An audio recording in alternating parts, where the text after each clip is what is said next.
GT Holidays, South India's #1 travel brand. You know you are special when you're with GT Holidays. தமிழ்நாட்டின் வளர்ச்சி பயணத்தில் ஒருவரையும் பின்தங்க விட மாட்டோம்.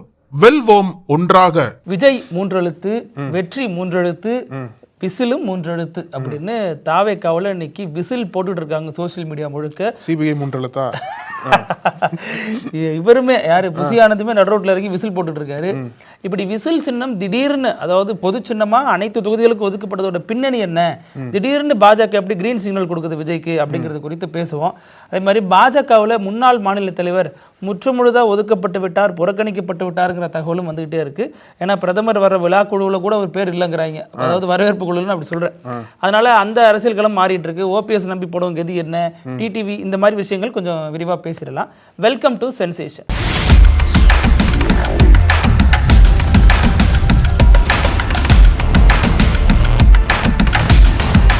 வணக்கம் டிவி. வணக்கம் அழகு. தேர்தல் ஆணையம் இன்னைக்கு அபிஷியலா விஜயோட தாவேகா கட்சிக்கு சின்னத்தை ஒதுக்கி இருக்காங்க. அதாவது தாவேகா கட்சி என்பது அங்கீகரிக்கப்படாத பதிவு செய்யப்பட்ட கட்சி தான். எப்போ அங்கீகரிப்பாங்க அப்படின்னா, நீங்க தேர்தலை போட்டி போட்டு எத்தனை சதவீதம் வாக்கு வாங்குறீங்களோ அதை பேஸ் பண்ணி அங்கீகரிப்பாங்க. அதாவது ஆமா. இப்போ வந்து என்ன பண்ணிருக்காங்க அப்படின்னா, பொதுவாகவே அந்த பதிவு செய்யப்பட்ட கட்சிகளுக்குன்னு சொல்லிட்டு பொதுவான சின்னத்தை ஒதுக்குவாங்க. அதுக்கு அந்த கட்சி சார்பாவே சில சின்னங்கள்லாம் கோரிக்கை வைப்பாங்க. அது மாதிரி தான் தாவேகா வச்சிருக்காங்க. ஒரு 10க்கும் மேற்பட்ட சின்னங்கள் வச்சிருக்காங்க போல. அதுல வந்து ஆட்டோ வருதுன்னு சொல்றாங்க, அப்புறம் கிரிக்கெட் பேட். இல்ல நம்ம சென்சேஷன் தொடர்ந்து சொன்னது என்னன்னா, குடை சின்னம், ஆட்டோ சின்னம், விசில், இது மூணுல ஒண்ணுதான் கிடைக்கும். நம்மளுடைய பார்வையாளர்களுக்கு தெரியும், தொடர்ந்து பேசிக்கிட்டே வரும் அதை பத்தி. அதுல ஒண்ணுதான் இன்னைக்கு அலோகேட் பண்ணிருக்காங்க. ஆமா, இது வந்து இந்த விசில் சின்னத்தை விஜய் ரொம்ப விரும்பி கேட்டதாகவும் சொல்லப்படுது. ஏன் அப்படின்னா, அவர் படத்திலே வந்து தொடர்ந்து விசில் போடு பாட்டாகட்டும், பிகில்ல வந்து அந்த விசில் சம்பந்தமா தான், அந்த பிகில் வந்து அதானே விசில் தானே சொல்லுவாங்க பிகில. அது மட்டும் இல்லாம இந்த ஒரு சின்னம் வந்து அவர் கேட்ட ஒரு ஜில்லாகாரி தான் பாட்டு பாடுவாரு. அப்ப தஞ்சாவூர் தலையாட்டு பொம்மை சின்னம் வாங்க முடியுமா? என்னங்க அது? இல்ல, அது மாதிரி பாத்தீங்கன்னா, அவர் கேட்ட இந்த சில சின்னங்கள்ல வந்து விசில் வந்து கொஞ்சம் அட்ராக்டிவா இருக்கு, வாக்காளர்கள்ட்ட இளைஞர்கள்ட்ட கூடிய ரொம்ப வேகமா போய் சேர்ந்துருன்ற மாதிரி நம்பிக்கையா இருந்தார். ஏன் அப்படி போயிருக்காருன்னா, இன்ஸ்டாகிராம் சிம்பிள் இல்ல தேர்தல் எலெக்ஷன், தேர்தல் கமிஷன்ல இன்ஸ்டாகிராம் சிம்பிள் இருந்தா இதோட இளைஞர்கள்ட்ட ப்ரோவா போய் ஈஸியா கமிட் ஆகும். ஃபேஸ்புக் லைக் வாங்கியிருப்பாரு. அதனால இன்னைக்கு விசில் சின்னத்தை வந்து அபிஷியலா தாவேகா கொடுத்துருக்காங்க. மக்கள் நீதி மையம் கமலஹாசனுக்கும் டார்ச்சர் சின்னம் கொடுத்துருக்காங்க. இது என்ன அப்படின்னா, ஒருவேளை விஜயோட கட்சி அனைத்து தொகுதிகளையும் போட்டி போடல அப்படின்னா, அந்த அவங்க நிக்காத தொகுதிகள் இருக்கும்ல, அந்த தொகுதிகளுக்கு கூட யாருன்னா சுயேட்சைக்கு விசில் சின்னம் ஒதுக்க வாய்ப்பு இருக்குன்ற மாதிரியும் தேர்தல் ஆணையம் சொல்லியிருக்காங்க. இது உண்மையிலே குழப்பமா தான் இருக்கு. ஏன்னா சின்னம் என்பது பொதுவாகவே கட்சி அடிப்படையில் ஒதுக்குவாங்க. இல்ல, இது என்ன சொல்றாங்கன்னா, வந்து அங்கீகரிக்கப்படாத, நீங்க சொல்ற மாதிரி பதிவு செய்யப்பட்ட கட்சி. ஆமா, பதிவு செய்யப்பட்ட கட்சிங்கிற அடிப்படையில் சின்னம் தராங்க. நிக்கலன்னா சின்னம் வந்து உங்களுக்கு சொந்தம் இல்லையே, நிக்காத தொகுதிகளில் வேற ஒருத்தர் போட்டிடலாம் அடிப்படை. ஆனா இவங்க என்ன பிளான் பண்றாங்க அப்படின்னா, ஒட்டுமொத்த தொகுதி நிக்க போறதா தான் தாவேகா பிளான் பண்ணிட்டு இருக்காங்க. நிக்காம இருப்பாங்க. ஆமா. இப்போ எனக்கு என்ன சந்தேகம் அப்படின்னா, நாம் தமிழர் கட்சி 234 தொகுதிகளிலும் எல்லா தேர்தலையும் போட்டிடுறவங்க. ஆனா அவங்களுக்கு ஒவ்வொரு முறையும் இரட்டை மெழுகுவர்த்தி கொடுப்பாங்க, கரும்பு விவசாய சின்னம் கொடுப்பாங்க, அப்புறம் மைக் சின்னம் கொடுப்பாங்க. அப்போ இவங்களுக்கெல்லாம் ஏன் இப்படி கொடுத்தாங்க அப்படிங்கிற கேள்வி இருக்கு. விஜய்க்கு மட்டும் உடனடியாக அப்ரூவல் கிடைக்குது. நாம் தமிழர் கட்சி ஒவ்வொரு தேர்தலையும் ஒவ்வொரு சின்னத்துல போட்டிடுவாங்க.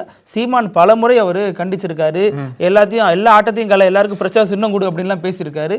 ஆனாலும் சீமானுக்கு கொடுக்கப்பட்ட நெருக்கடி விஜய்க்கு தரப்படலையாங்கிற கேள்வி எல்லாருக்கும் வரத்தான் செய்யுது. சீமான் மட்டும் இல்ல, புதிதாக வரக்கூடிய அனைத்து கட்சிகளுக்கும், களத்தில் இருக்கக்கூடிய கட்சிகளுக்கும் இப்ப பல கட்சிகள் வந்து இருந்த சின்னத்தை இழந்து நிக்கிறாங்க. பாமக இருக்கலாம், மதிமுக இருக்கலாம், இப்ப விசிகாவுக்கு ஒரு சின்னம் கிடைச்சிருக்கு, பானை.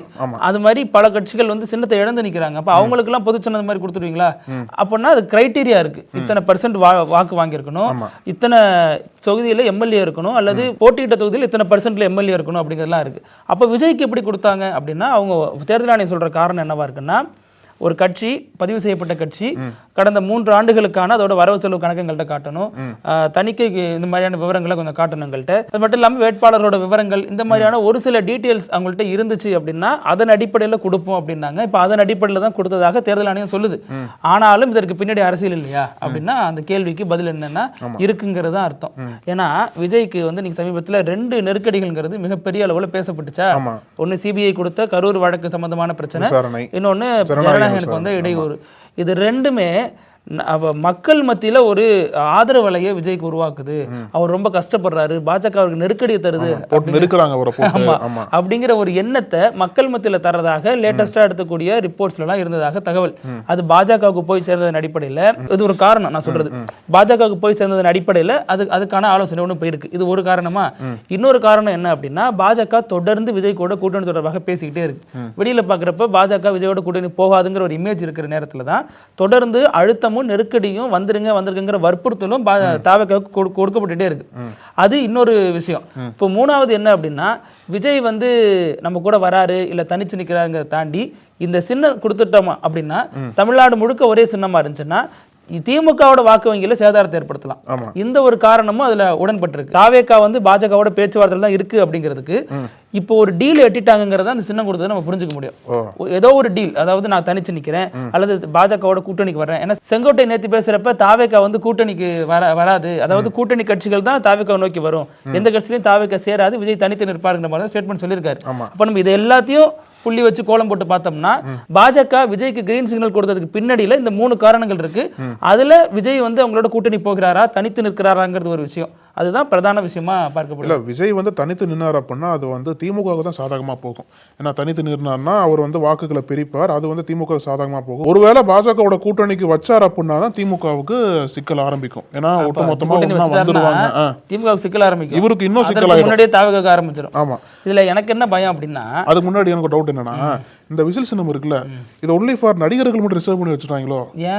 ஏன்னா இதுக்கு முன்னாடி இந்த சின்னம் வந்து யார் வச்சிருக்காங்க அப்படின்னா, என்னங்க நீங்க அந்த கரகாட்டக்கார மாதிரி கேட்க கூடாது, இந்த கார் யார் வச்சிருக்காங்கன்ற மாதிரி. முன்னாடி வந்து 2019 கர்நாடகால பிரகாஷ்ராஜ் போட்டி போட்டார் சுயேட்சையா, அவருக்கு விசில் சின்னம் கொடுக்கப்பட்டிருக்கு.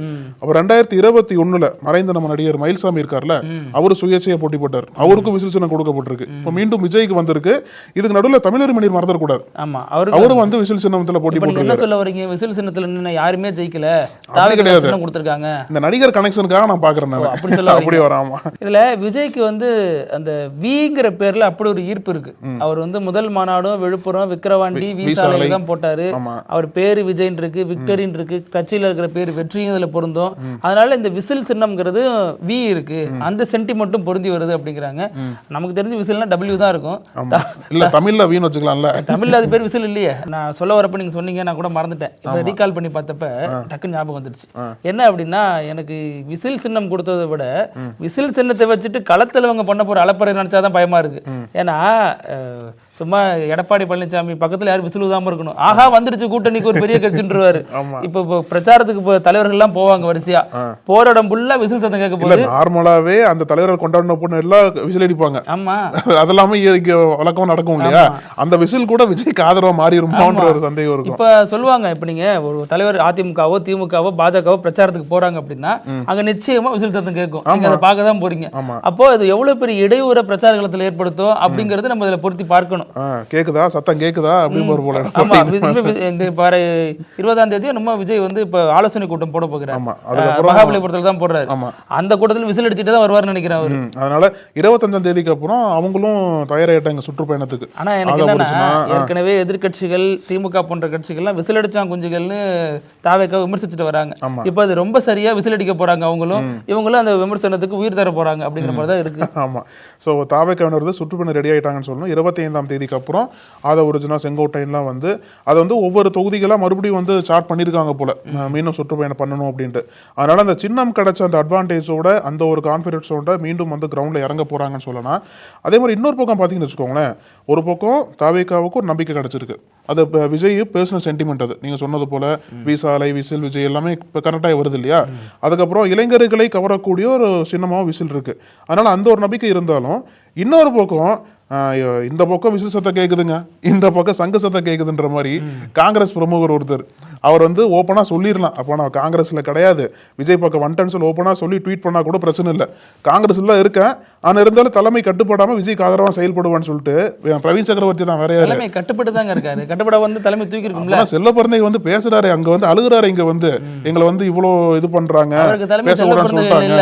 அவர் தலைமை ராகுல் காந்தி இல்ல, தேசிய அளவில் பொறுப்புல இருக்காரு. ராகுல் காந்தி ஒரு கேள்வி கேட்டால செல்லப்பறந்தை கேட்டேன், நீங்க என்ன பண்றீங்க தமிழ்நாட்டுல, தலைவர் இப்படி இருந்தா எப்படிங்க கட்சி வளரும் தமிழ்நாட்டுல, என்ன பண்றீங்க டெல்லியில அவர் தான் கேட்கட்டும். இதுல விசில் சின்னம் கொடுக்குறாங்க அப்படின்ன உடனே அவரு தான் குசி ஆயிட்டார். விஜய் ட்வீட் போடலங்க, பிரவீன் சக்கரவர்த்தி ட்வீட் போடுறாரு, இனிமே சட்டமன்ற தேர்தலுக்கான விசில் ஊதப்பட்டுடுச்சு அப்படிங்கிறாரு. அதை என்ன சொல்றாங்கன்னா, ஊதுறது பொறுத்து இருந்து பாருங்க, ஊதுறது விசிலா அல்லது விஜய்க்கு ஊத போற சங்கம், அதாவது தாவேக்காக்கு ஊத போற சங்காங்கிறத பொறுத்து இருந்து பாருங்க, பின்னாடி பாஜக நம்ம சொன்ன இந்த பிளானோட தான் வருது அப்படிங்கிறாங்க.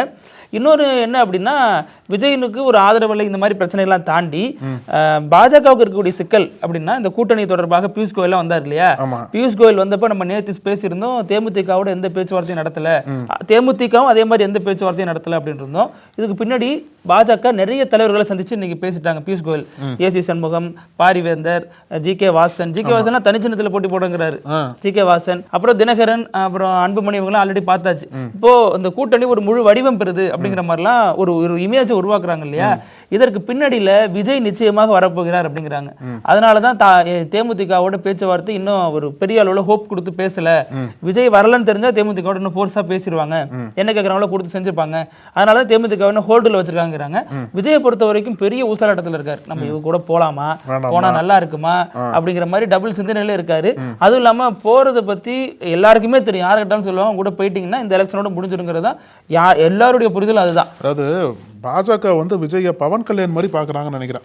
இப்ப பவன் கல்யாண் டிப்டி சிஎம் இருக்கார், ஆனா வரக்கூடிய ஆண்டுல பாஜகவோட சிஎம் ஃபேஸாவும் ஆந்திராவில் மாற வாய்ப்பு இருக்கு. பவன் கல்யாணம் தனி கட்சி நடத்திட்டு இருக்காரு இப்போ.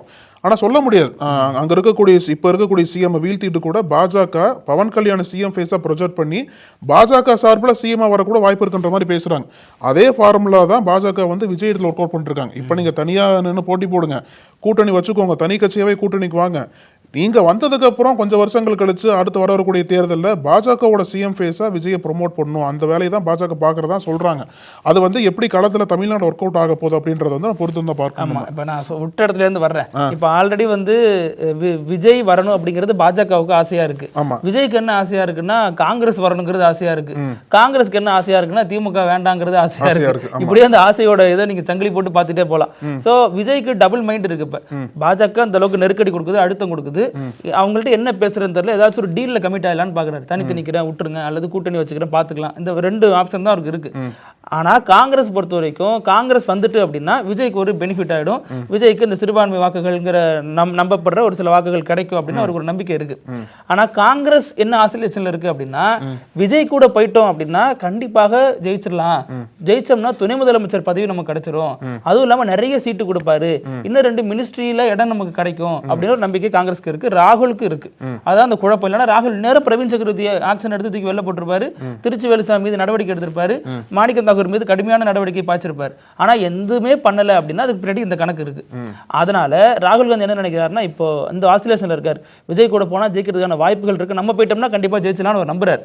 திமுக கூட போனோம்னா என்ன ஆகும், ஜெயிக்கலாம், நமக்கு என்ன பிரயோஜனம், நமக்கு ஒண்ணுமே கிடைக்காது அப்படிங்கிறது ராகுலுடைய இதா இருக்கு. ஜெயிக்கலாம், எங்களுக்கு என்ன தருவீங்க அப்படிங்கிறப்ப திமுக ஆஃபர் கொடுத்துருக்கு, உங்களுக்கு நான் வேணா துணை அப்படின்னு இருக்காங்க. துணையா சொல்லுங்க அப்படின்னு, துணை சபாநாயகர் வேணா தர்றேன், அது மாதிரி 5-6 வாரிய பதவி வேணா தர்றேன், இன்னும் ஒரு சில கவர்மெண்ட்ல சில அலர்ட்டான சில கூட்டணி கட்சிகளுக்கு தரக்கூடிய போஸ்டிங்லாம் தர்றேன் அப்படின்னு இருக்காங்க. ஆனாலும் அது எதுக்குங்க, நாங்க அமைச்சரவையில பதவி கேட்டா நீங்க சின்ன சின்ன பொறுப்பா சொல்றீங்க அப்படின்னு அந்த ஒரு ஊசலாட்டமும் அந்த ஒரு ஆசிலேஷனும் போயிட்டு இருக்கு. அதை நீட்சியா தான் கனிமொழி அப்புறம் இவர் சபரீசன்லாம் டெல்லிக்கு போய் பார்த்து பேசியிருக்காங்க. சோனியா காந்தியினுடைய ஆசை என்னவா இருக்கு, இருந்துடலாம், திமுகவோட இருந்துடலாம், அதான் நமக்கு நேச்சுரல் அலாய் அப்படின்னு அவங்க நம்புறாங்க. ஆனா ராகுல் காந்திக்கு கட்சியை அடுத்த கடத்துக்கு எடுத்துட்டு போகணுங்கிற ஆசையின் அடிப்படையில இது வேண்டாம், விஜய் கூட போய் பார்க்கலாமேங்கிற ஒரு மைண்ட் செட் இருக்கு. இல்லைன்னா விசில் சின்ன வந்த உடனே பிரவீன் சக்கரவர்த்தி இப்படி ட்வீட் போட முடியுமா? போய் பாருங்க, தப்பு கிடையாது, போய் பார்க்கலாம். நீங்க அதாவது போய் பார்த்துட்டே தான் இருக்கணுங்க, ஜெயிக்க முடியுமா? இத்தனை கூட்டம் போட்டு காங்கிரஸ்லயும் கூட்டம் போட்டிருக்காங்க, திமுகவிலையும் கூட்டம் போட்டு பேசியிருக்காங்க, கனிமொழி அங்கிருந்து அங்க போய் பேசியிருக்காங்க. அதை தாண்டியும் பிரவீன் சக்கரவர்த்தி விசில் விசில் ஊத போகுது அப்படின்னு சொல்றாரு அப்படின்னா அப்போ அதனுடைய பின்னணி அஜெண்டாங்கிறது நீங்க புரிஞ்சுக்கணும். அதுவும் கீழே ஒரு லைன் போட்டிருக்காரு, the parties are ready to go அப்படின்ற மாதிரி போட்டிருக்காரு. அதாவது விஜய்க்கு சின்ன வந்ததுக்கு அப்புறம் தான் எல்லா கட்சியும் தயாராகிறாங்களாம். அதாவது விஜய்ன்ற பேரை குறிப்பிடல, இன்டைரக்டா விசில்னு போட்டிருக்காரு. ஆனா விஜய்ன்னு சொல்றோம்னு சொல்லிட்டு யாரும் தெரிஞ்சிடக்கூடாது. அதனால சொல்றாரு ரெடி டு கோன்னா நாங்க போக தயாராக. ஆமா, அது கூட எடுத்துக்கலாம். அதனால ஓப்பனா சொல்லிட்டு போங்களே, பேசாம இன்னும் 2 மாசத்துல எவ்வளவுதான் ஒளிச்சு வைக்க போறீங்க, அது யார் நினைச்சாலும் ஒளிச்சு வைக்க முடியாது இல்ல. அடுத்து பார்த்தோம் அப்படின்னா பாஜகவினுடைய முன்னாள் மாநில தலைவர், அவர் ஓரங்கட்டு போட்டு ரொம்ப நாள் ஆச்சுன்னு வச்சுங்களேன், ஆனா இப்போ வந்து ரொம்பவும் ஓரம் கட்டிட்டாங்க, ஓரத்துலயும் ஓரமா கொண்டு கட்டி வச்சிட்டாங்க. ஆனா இன்னொரு பக்கம் பிருத்திவி அவரை வந்து சில பேர் பாராட்டவும் செய்றாங்க. என்ன அப்படின்னா தினகரன் மீண்டும் இந்திய கூட்டணிக்கு வந்ததுக்கு மிக முக்கியமான காரணம் அவர்தான்னா அப்ப அங்க இருந்திருக்கணும் முன்னாள் மாநில தலைவர். அங்க ஏன் இல்ல? ஆமா, அங்க வந்து அவருக்கு வேண்டாத தலைவர்லாம் இருக்காங்கல்ல, அதனால கொஞ்சம் ஒதுங்கி நின்று இருக்கலாம். இருந்தாலும் பிஹைண்ட் தி ஸ்கிரீன் வந்து இவர் தான் வேலை பார்த்து தினகரனை கூட்டு வந்ததா சொல்றாங்க ஒரு பக்கம். இல்ல, இவர் வேலை பார்த்து தினகரனை விலக்கி வச்சது இவர் தான். மெனக்கெட்டு அமித்ஷா உள்ள வந்து இப்ப பிப்ரவரி 2ஆம் தேதி வழக்கு வருது பாருங்க. இதனுடைய நீட்சி தான் அந்த சேர்ந்திருக்காரு. அவருக்கு வந்து கிட்டத்தட்ட 3-4 வழக்குகள் நேற்று நம்ம பட்டியல் போட்டு சொன்னோம் என்னென்ன வழக்கு இருக்கு. அந்த அடிப்படையில் தான் தினகரன் உள்ள வந்திருக்காரு. ஆனாலும் முன்னாள் மாநில தலைவர் புறக்கணிக்கப்படுகிறார் அப்படின்னா நயினார் நாகேந்திரனால புறக்கணிக்கப்படுறார். இது எப்படி அப்படின்னா இப்ப இடையில தேர்தல் அறிக்கை குழுன்னு ஒரு குழுவை போட்டாரு. தமிழிசை சவுந்தரராஜன் தலைமையில 12 பேர் கொண்ட உறுப்பினர் அந்த குழு. அந்த குழுவுல ஒரு இடத்துல கூட பாஜக முன்னாள் மாநில தலைவர் இல்ல. நீங்க கவனிச்சீங்கன்னா தெரிஞ்சிருக்கும். ஏன்னா இதற்கு முன்னாடி நடந்த பல தேர்தலில் ஒரு அறிக்கை தயாரிப்பு குழுவில் அவர் மகாராஷ்டிராக்கு போயிட்டாருங்க. மகாராஷ்டிரா பிரச்சாரம் பண்ண போயிட்டாரு. அதுதான் அந்த கடுப்புல என்ன பண்ணிட்டாரு போறது. நான் இங்க இருந்து பெர்ஃபார்ம் பண்ண முடியாம இருக்கு, நீ மகாராஷ்டிரா போய் பெர்ஃபார்ம் பண்றியா அப்படிங்கிற அடிப்படையிலயோ என்னமோ தெரியல முன்னாள் மாநில தலைவர் பேர் அந்த குழுவுல இல்ல. சரி, அது இல்ல அப்படின்னு விட்டா பிரதமர் நாளைக்கு வராரு பாருங்க, அந்த வரவேற்பு குழுவிலையும் ஒரு பேர் இடம்பெறல. சரி, அதுதான் இல்ல அப்படின்னு பார்த்தா பல முக்கியமான நிர்வாகிகளுக்கு, அதாவது அவரது ஆதரவாளர்களுக்கு இவர் இடம் தரதே இல்லை. இந்த தேர்தலில் சீட்டு வாங்குறதே பெரிய குதிரை கொம்பா இருக்கு அவங்களுக்கு. இன்னும் நிறைய விஷயங்கள்ல முன்னாள் மாநில தலைவர் ஒதுக்கிக்கிட்டே வர்றாரு. நம்ம முதல்ல என்ன நினைச்சோம் எல்லாரும் அப்படின்னா, எடப்பாடியினுடைய ஸ்ட்ராட்டஜி, எடப்பாடியினுடைய தலைமைத்துவம் காரணமாக தான் பாஜக முன்னாள் மாநில தலைவர் நீக்கப்பட்டிருக்கார் அப்படிங்கிற தகவல் நமக்கு கிடைச்சிச்சு. நம்மளும் அதான் சொன்னோம், நம்பணும். ஆனா இப்போ நம்ம இங்க இருந்து யோசிச்சு பார்க்கும் பொழுது பாஜக வந்து அமித்ஷாவுடைய ஸ்ட்ராட்டஜி இது அப்படின்னு தெரியுது. ஏன்னா பாஜக முன்னாள் மாநில தலைவர் மீது நிறைய புகார்கள் வந்துச்சு. அங்கங்க பொறுப்புல எல்லாமே நிறைய சம்பாதிச்சிட்டாரு, நிறைய அளவுக்கு பணம் சேர்த்துட்டாரு, இருக்கிற நிர்வாகிகள் எல்லாருக்கும் பணம் கேட்கிறாரு, அது மாதிரி நிறைய பிரச்சனை, குற்றச்சாட்டு, ஹனி ட்ராப் பண்றாருங்க மாதிரி நிறைய விமர்சனம் அவர் மீது இருந்துகிட்டே இருக்கு இல்லையா.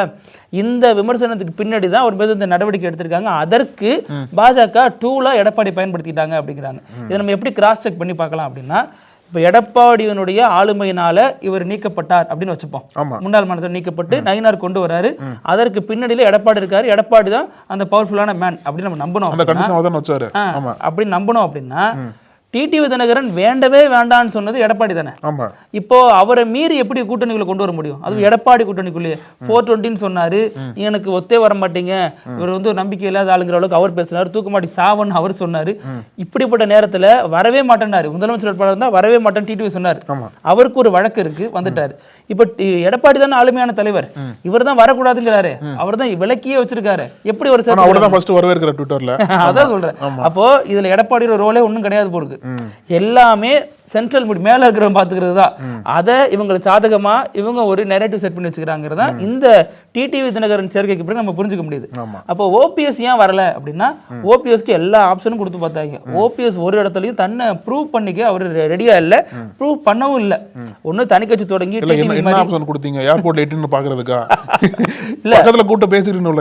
பேசிருக்கணும், ஒண்ணு டிடிவி மாதிரி இன்னொரு கட்சி தொடங்கி உள்ள வாங்க அப்படின்னு சொன்னாங்க, அதுக்கு வர மாட்டேங்கிறாரு. அல்லது நீங்க வேற ஏதாவது ஒரு வழியில வாங்க, இந்த இருக்கிற அமைப்பை இன்னும் பலப்படுத்துங்க அப்படின்னா அதுவும் இருக்கிற எல்லாரையும் லாஸ் பண்ணிட்டாரு அவரு. சரி, அதுதான் லாஸ் பண்றாரு அப்படின்னு திமுக கூட கூட்டணி அந்த தொடர்பான பேச்சுவார்த்தை நடந்தாலும் அதையும் ஒரு வேஸ்ட் ஆக்குறாரு. சோ இவரையும் வளர்த்துக்கல, கட்சியும் வளர்த்துக்கல. இது ஒரு பார்வையா.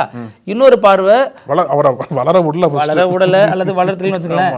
வைத்திலிங்கம், மனோஜ் பாண்டியன், அப்புறம் மருது அழகராஜ், அப்புறம் அவர் கூடயே இருந்த ஜேசிடி பிரபாகர், இவங்க எல்லாரும் நீங்க பாத்தீங்க அப்படின்னா இவங்களுக்கு இன்னொரு முகம் இருக்கு. இப்ப பாவப்பட்டவங்க மாதிரி ஒரு இமேஜ் இருக்கா. இவங்க எல்லாருமே ஓபிஎஸ் அண்ணா கையை முறுக்குங்க அப்படிங்கிறது அவரு முறுக்குவாரு, இப்ப குத்துவாரு ஒரு குத்து அப்படின்னா அவரு குத்துவாரு. கடைசியா முச்சந்தில நிப்பாட்டி வச்சுட்டு இவங்க எல்லாம் பாய் சொல்லிட்டு போயிட்டாங்க. நீங்க அந்த வானகரத்தில் நடந்துச்சுல்ல பொதுக்குழு, அது பிரச்சனை பெருசாகிறது காரணமே இவங்கதான். வைத்தியலிங்கமும் இவரு முன்னாள் சபாநாயகர் மகனும் பி.எஸ். பாண்டியன் மகன் சொல்றேன், மனோஜ் பாண்டியன்ல இருந்து ஜேசிடி பிரபாகர்ல இருந்து இவங்க எல்லாரும் தான் ஓபிஎஸ் கூட மேடையில் இருப்பாங்க. அவர் என்னமோ சிரிச்சபடிதான் இருப்பாரு. வைத்தியலிங்கம்லாம் என்ன ஸ்பீச் இப்படி நெஞ்சு நிமித்துட்டு கண்ணாபுரான் பேசுவாரு. மனோஜ் பாண்டியன் சொல்லவே வேண்டாம், சும்மாவே சட்டமன்றத்துல குரல் கொடுப்பாரு பயங்கரமா.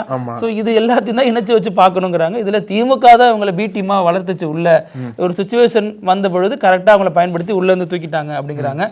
அதுவும் விவாதத்துக்குரிய பொருளா தான். இதை பத்தி பேசும்போது ஒரு படம் ஞாபகத்துக்கு வருது. வருத்தப்படாத வாலிபர் சங்கத்துல சத்யராஜ் கூட 4 பேர் இருப்பாங்களே, அவங்கள மாதிரி நல்லா இருந்த ஓபிஎஸ் அந்த 4 பேருன்னு படமே நம்ம டைட்டில் வச்சு சொல்லலாம். அது ஆனா இதுல என்ன ஒரு பிரச்சனை அப்படின்னா, அவங்க இன்ஃப்ளூயன்ஸ் பண்ண தான் செய்வாங்க. ஆனால் அவங்களுக்குன்னு ஒரு அரசியல் எதிர்காலம் இருக்கு. அது ஓபிஎஸ் வந்து ஃபர்ஸ்ட் புரிஞ்சுட்டு இருக்கணும். அவங்க இன்ஃப்ளூயன்ஸ்க்கு ஏற்ற மாதிரி ஃபர்ஸ்ட் ஓபிஎஸ் அந்த தலைமை பண்போடு இருந்திருந்தார் அப்படின்னா அந்த இன்ஃப்ளூயன்ஸுக்கு பலியாகாம இவர் தன்னிச்சையா செயல்பட்டு ஒட்டுமொத்த அந்த டீமையும் வந்து ஒருங்கிணைச்சு கொண்டு போயிருக்க முடியும் ஓபிஎஸ்ஆல. ஆனா எதுக்கு இவருக்கு சுணக்கம் ஏற்பட்டது, எங்க இவர் வந்து வீழ்ந்தாரு, எதற்காக இவர் வந்து விட்டாரு அப்படின்றது அதாங்க பிரச்சனையே. நான் அங்க போய் காசு எடுக்கிறது, என் காசு நான் எடுக்கணும் இல்ல, அது வந்து எல்லாத்துக்கும் இருக்கக்கூடிய முக்கியமான காரணம் தான். அதையும் தாண்டி அந்த கட்சி வலுப்பெறணும்ல, அந்த கட்சி வலுப்பெறாம போனதுக்கு விஷயம் தெரியாதா, அவரது கட்சியே இல்லட்டாரு ஓபிஎஸ், இது ஒண்ணும் கட்சி இல்லையா அப்படின்ட்டாரு. எனக்கு அப்ப கட்சி தொடங்க போறது இல்ல, அப்போ இது கட்சி இல்லங்க, இனிமே தொடங்குறமா பாஜக. ஆனா எல்லாரும் என்ன சொல்றாங்க அப்படின்னா ஒரு சர்ப்ரைஸ் இருக்கு நாளைக்கு. சர்ப்ரைஸ் எத்தனை பர்த்டே எத்தனை டெத் டே தாண்டி வந்துட்டோம், இன்னும் சர்ப்ரைஸ் மட்டும் வரல. நாளைக்கு வந்து பிரதமர் மோடியோட மேடையில ஓபிஎஸ் கண்டிப்பா ஏறுவாரு அப்படின்ற மாதிரி சொல்றாங்க. என்ன மாதிரி தான் பதில் சொல்லுவாங்க, ஏறுவாரு சர்ப்ரைஸ் ஏறி இறங்கிடுவாரு அதுக்கப்புறம். அதுல இன்னொரு இது பார்த்தோம்னா செங்கோட்டையன் இருக்காருல்ல, செங்கோட்டையன் இந்த தேர்தல் பிரச்சார ஆலோசனை குழுன்னு ஒண்ணு போட்டாங்க சமீபத்துல பனையூர்ல, இங்க நடந்துச்சு கட்சி தலைமை அலுவலகத்துல. அது வேற கேட்டு பாத்தீங்கன்னா அவ்வளவு பெரிய கேட்ல யாருமே இருக்க மாட்டாங்க, நிர்வாகிகள் எல்லாம் வர்றாங்க. நான் பாக்குறேன் நேற்று வீடியோ. அது வந்து இந்த சின்னதா ஒரு இது மாதிரி இருக்கும், அதை தட்டினாதான் மூஞ்ச பார்த்தா திறக்கிறாங்களே கதவை. கட்சி ஆபீஸ்க்கு எதுக்கு இவ்வளவு பாதுகாப்புன்னே தெரியல. 4 பேர் வரதானே கட்சி ஆபீஸ், நீங்க மதிமுக ஆபீஸ் போங்க, அறிவாலயம் போங்க, எல்லாரும் வருவாங்க. அது சின்ன பனையூர் போல, குட்டி பனையூர் மாதிரி போல. இது பனையூர் தான் சொல்றேன், கட்சி ஆபீஸ் தான் சொல்றேன், கட்சி ஆபீஸ் தான் சொல்றேன், கட்சி ஆபீஸ் தான் அப்படி இருக்கு. சோ அந்த ஒரு இதுல செங்கோட்டையன் கலந்துக்கல. செங்கோட்டையனுக்கும் புசி ஆனந்துக்கும் ஆல்ரெடி வாக்கியாவரப்பு தகராறு இருக்குன்னு பேசப்பட்ட நேரத்துல, செங்கோட்டையன் மற்ற கட்சியினால் புறக்கணிக்கப்படுறார் அப்படின்னு சொல்லப்பட்ட நேரத்துல, செங்கோட்டையன் கொங்கு பகுதியில் இருக்கக்கூடிய நிர்வாகிகள் மத்தியில ஒரு எதிர்ப்பை சம்பாரிச்சு வச்சிருக்காருன்னு சொல்லப்பட்ட நேரத்துல அவர் வராதது புதிய விவாதத்தை உருவாக்குனுச்சு. அதுக்கு ஆல்ரெடி விஜயும் வரல. விஜய் வரலன்னா அது வழக்கமான ஒண்ணு, எப்போ வரமாட்டாரு, இதுக்கு வரல. ஆனா செங்கோட்டையன் வரலங்கிறது விவாதமா மாறினுச்சு. இப்ப கூட்டத்துல பேசுற புசி ஆனந்த் என்ன சொல்றாருன்னா, எனக்கும் அவருக்கு எந்த பிரச்சனையும் இல்ல, பிரச்சனை இருக்கிறதா சொல்றதெல்லாம் போய் யாரும் நம்பாதீங்க அப்படின்னு சூடமாத்தி சத்தியம் பண்ணாத குறையா சொல்லிட்டாரு. இனிமே பிரச்சனை இல்ல அப்படிங்கிறாங்க. பாப்போம் எப்படி இருக்குன்னு, ஏன்னா அடுத்த கூட்டம் எல்லாம் நடக்க போகுது, அதையும் நம்ம பொறுத்து இருந்து பார்க்கலாம். இப்போ நம்ம வீடியோவோட இறுதி பகுதி வினோத செய்தி. யூஸ்வலா காதல் பத்தி பேசும்போது ஒரு சிலர் வந்து ஒரு மிக பாப்புலரான டேர்ம் யூஸ் பண்ணுவாங்க, காதல் கசக்குதையா அப்படிம்பாங்கல்ல, அதான் கேள்விப்பட்டிருக்கோம், பாட்டே வந்து. ஆமா, இப்போ யூபியில வந்து டிஃபரெண்டா ஒண்ணு நடந்திருக்கு. காதல் கசக்காது, காதல் கசக்காது, இனிக்காது, காதல் கடிக்குதையா. அது மாதிரிதான் காதல் கடிப்பும் உண்டு தானங்க. இல்ல இது வந்து எப்படின்னா, மனைவி வந்து கணவனுக்கு முட்டை குழம்பு வச்சிருக்காங்க போல் இருக்கு. அதை சாப்பிட்ட கணவன் என்ன சொல்லியிருக்காரு அப்படின்னா, என்ன ருசியல்ல முட்டை குழம்புல நல்லா வேலைன்னு சொல்லிட்டு முட்டை போட்டிருக்காரு. ஆமா, அது என்ன ருசியலன்னு சொல்லிட்டாரு போல் இருக்கு. மனைவி அந்த அளவுக்கு கோவம் வந்துருச்சு. கோவம் வந்து என்ன பண்ணாங்க, சமைச்சு போடுறதே பெருசு, சமைச்சு போடுறதே பெருசு, இதுல குறை சொல்றியான்னு சொல்லிட்டு கணவனோட நாக்க கடிச்சு வச்சுட்டாங்க. ஐயோ, அதுவும் 2.5 சென்டிமீட்டர். இனிமேல் எதுவும் சாப்பிடக்கூடாது, அதனால 2.5 சென்டிமீட்டர் கடிச்சிட்டாங்க போல் இருக்கு. அவ்வளவு காண்டாகி நாக்க கடிச்சு வச்சுட்டாங்க. ஏன் குழம்பு எனக்கு குத்தம் சொல்ற அப்படின்னு சொன்னதுக்கு கடிச்சு வச்சுட்டாங்க போல. அவரு என்ன சொன்னாங்க தெரியல, டாக்டர்ஸ் எல்லாம் போயிட்டு, எப்பா கொஞ்சம் அதிகமா கடிச்சிட்டாங்க, இனிமேல் ஒட்டி வைக்க முடியாது, இனிமேல் ரொம்ப சிரமம் தான், அதனால வாழ்நாள் முழுக்க அவர் அப்படிதான் இருக்கணும் போல் இருக்கு. பாவம், 2.5 சென்டிமீட்டர் கடிச்சு எப்படிங்க பண்ண. கொடூரமான செய்தி கேட்கறப்ப சிரிப்பா இருக்கு பாருங்க. பாவம், அவர் எப்படி பொழப்ப நடத்துவாரு, எப்படி பேசுவார். குழம்பு சரியில்லைன்னா அதுக்கு இவ்வளவு பெரிய ஒரு டக்குன்னு ட்ரிகர் ஆகி பண்ற வேலை எப்படி எல்லாம் வந்து வாழ்நாள் அளவுக்கு ஒரு ரொம்ப வேதனையா இருக்கும் பாருங்க அவருக்கு. பாவம். பேசலாம் அழகு. நாளைக்கும் பல செய்திகளோட சந்திக்கலாம். நன்றி. தொடர்ந்து பேசலாம் பத்தி. நன்றி. நக்கீரன் டிவிக்கு சப்ஸ்கிரைப் செய்யுங்கள். உங்கள் ஆதரவே எங்கள் பலம். ஆசிரியர்களுக்கு நண்பனாகவும் மாணவர்களுக்கு ஆசானாகவும் திகழும் தேர்வு வழிகாட்டி. ஒவ்வொரு பாடத்திற்கும் அனுபவமிக்க ஆசிரியர்களின் துல்லியமான தெளிவான விடைகள். CNC இருக்கு, தேர்வு பயம் எதற்கு? இது தீரன் பப்ளிஷிங் ஹவுஸ் விற்பனை வெளியீடு.